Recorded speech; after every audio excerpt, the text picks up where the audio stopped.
Руслан Стародубов известен многим жителям Якутии как участник ролевого движения. В Якутске и в Нерюнгри парни и девушки, махавшие деревянными мечами, сейчас с удивлением видят своего соратника по телевизору в репортажах о боях на Украине. Известный в русском имперском движении и среди добровольцев Донбасса под позывным «Пастор», Рус, как его знают якутяне, сейчас лечится в Петербурге от полученного ранения в бою под Старобешево в конце 2014 года. Говорит, что от смерти спасло чудо – российский паспорт и православные иконы. Короче, там прострелила паспорт, прострелила иконы. Там не одна как бы икона, там икона Николая Страстотерпца была. Была икона этой Девы Пресвятой Богородицы и Блаженного Рустика. Вот, короче говоря, вот. Вот так, дырочка. Ага. Вот так. Когда Руслан уехал из Якутии, то с удивлением обнаружил, что годность к службе категории А опустилась до В. Устроился работать охранником в метрополитен. Прихожу с работы. Я просто пришел с работы и как бы включил «Россия-24». Показывают события в Одессе. Угу. Ну, знаешь, Коля, я тебе... Да. Меня настолько это взяло просто за... Я не знаю, за сердце, вывернуло меня, понимаешь? Я говорю, 21 век. Как вообще такое может быть? Как может быть такое? Люди смотрят, как там наверху насилуют и убивают женщину, она кричит, понимаешь, во весь голос. И они сидят и смеются внизу там, они просто ржут, разливают этот коктейль Молотова и ржут. Вот это вообще нормально, вот. Это выродки, понимаешь, это выродки, просто выродки, 21 век. А то, что сейчас там происходит, я говорю, когда мне говорят, вот что ты там делаешь, какого черта ты туда полез? Ребята, вот никто не задумывается о том, что вот это говно, извини за выражение, которое вот там, да, оно все может оказаться вот здесь. Да. И сейчас Донбасс все это говно вытягивает на себя, как пластырь, понимаешь? На огромный тире положили пластырь, и этот пластырь все это дерьмо вытягивает. Понимаешь, Донбасс сейчас это пластырь, этому Донбассу сейчас помогать надо всеми руками, ногами, там, не знаю, всем чем угодно. Укропы, они вообще поступают не то, что там нечестно, они поступают подло. Они забирают полностью всех, кто вообще хоть какое-то отношение имеет к будучи родственниками, там, не знаю, знакомые, там, друзья, братья, сватья, понимаешь, они гребут все, что связано вот с этими, с ополченцами. Если хоть кто-то, хоть что-то узнает о родственниках, о том, что ты родственник ополченца, все, хана, ты загремишь в фильтрационный лагерь. Но и это даже не самое страшное. Они обменивают этих отфильтрованных, грубо говоря, да, они их обменивают на боевиков на своих.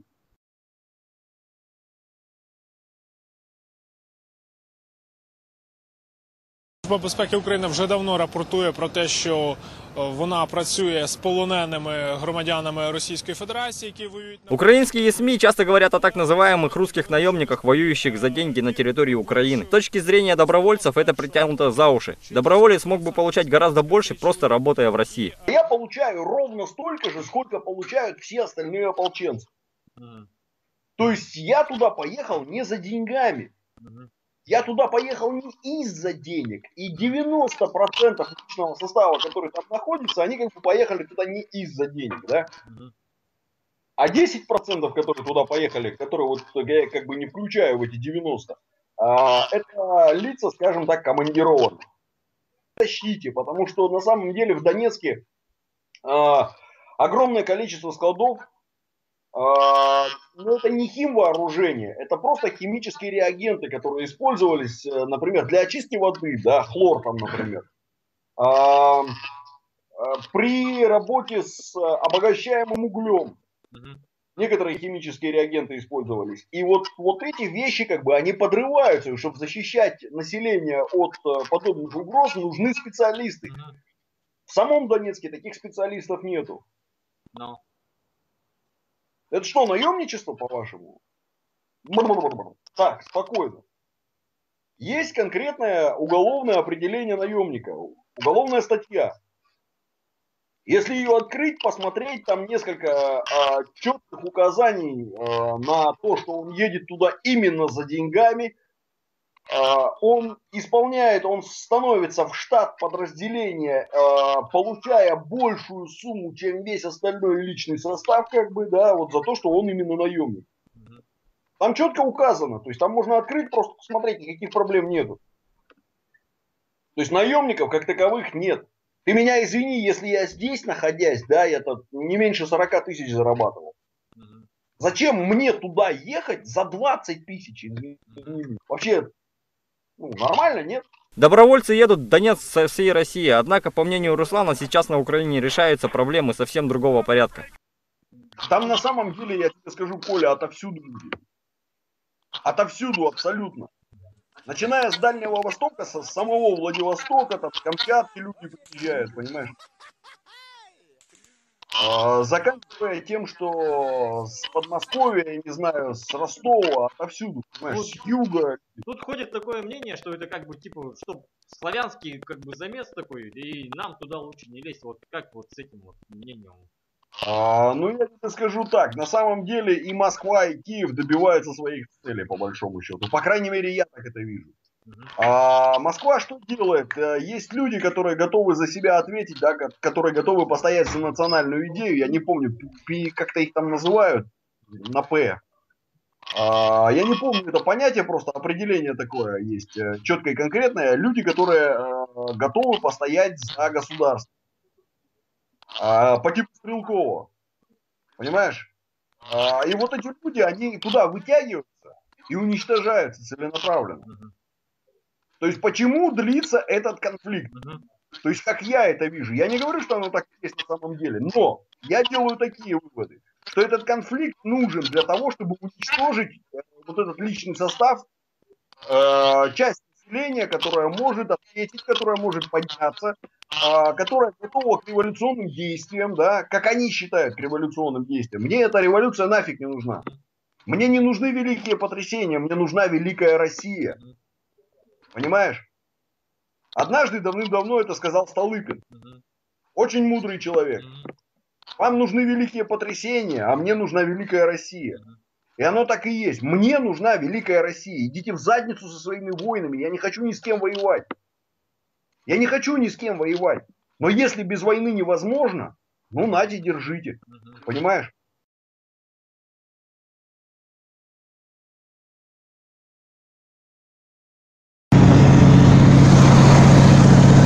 Видите, Барсова делают.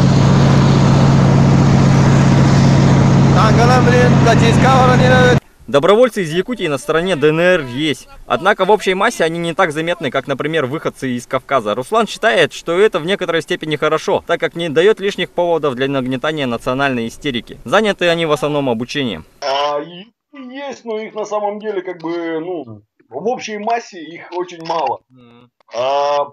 Как бы и в большой степени я скажу, что это даже, ну, в некотором роде хорошо, потому что, знаешь, там пальцами, грубо говоря, не тычут там в Якутию, слава тебе Господи, что там вот вы там якуты такие, всякие, там приехали тут.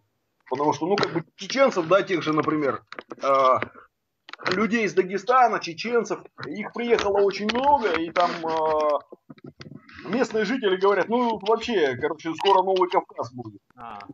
Ну что-то Вот. типа там татаро-монгольская ига, там что-нибудь такое. Да. Чтобы вот подобных как бы вопросов не возникало. Но на самом деле ребята работают. Насколько я знаю, то есть информация доходит о том, что якутские добровольцы как бы присутствуют и они оказывают, в основном ребята работают с мастерами, большая часть. Среди добровольцев есть разные люди. На примере нашего земляка, ставшего известным благодаря скандальному видео, мы спросили о тех, кто воюет в рядах ДНР. Конечно. Ну, то есть нельзя сказать, что это революционный электорат такой прям. Почему большая часть, ну вообще как бы у нас вот подразделение, да, Имперский легион, оно очень не очень большое, во-первых, а во-вторых, у нас люди, которые приходят к нам, они проходят отбор. Поэтому мы подобных вот типочков, да, мы к себе не берем. Поэтому через нас сложнее туда отправиться.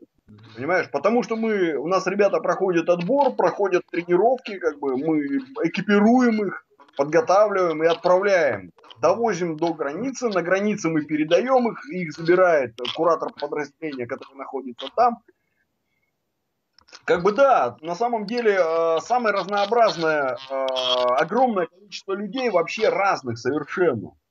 И знаешь, я скажу так, не суди чужого раба.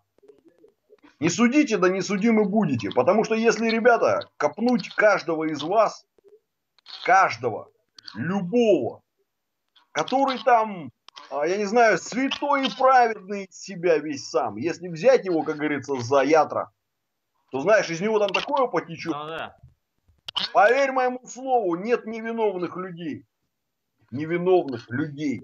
Есть люди, грехи которых не явны. А есть грехи, которых явны. Вот его грехи явны, так и слава Богу, что они явны. Это говорит о том, что более тяжелых грехов у него нету. То есть он сглупил там, он сделал какую-то глупость, угнал машину. Ну, эй, ребята, угнать машину, ты знаешь, по-моему, просмотр порнофильмов, да, там, это гораздо более тяжелый грех, чем все остальное. Ну, помимо... А уж кто этим не грешит, скажи мне. Ясно. Я в детстве... Ибо если ты пожелал женщину в сердце своем, ты уже прелюбодействовал с ней. Вот тебе и все, братан, так ты прелюбодей, ты и все остальные. Любого можно пальцем ткнуть, они прелюбодеи. Все. О чем вы говорите? И вы после этого судите человека, который там поднимал флаг, который там пытался свою жизнь, я не знаю, там каким-то образом подставить вместо кого-то, понимаешь? Нет больше той любви, если кто положит душу свою за друзей своих. Может быть, он и искупает этим свои грехи. Вот.